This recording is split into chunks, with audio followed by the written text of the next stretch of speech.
Ohayo, hai semua. Sekarang saya berada dekat rumah idaman semua orang. Jom.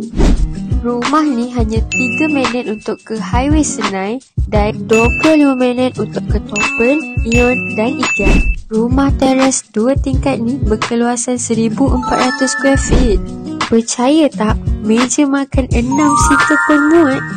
Wah, tengok ni, siap ada store.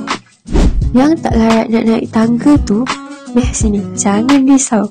Kat bawah pun kita ada satu bilik tau, siap toilet lagi.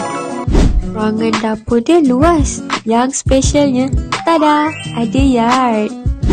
Okay, let's go, kita naik tingkat atas.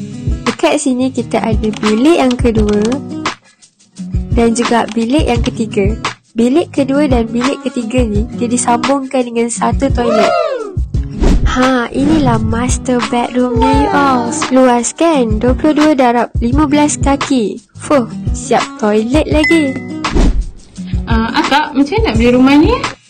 Kalau korang berminat, boleh klik link dekat bawah.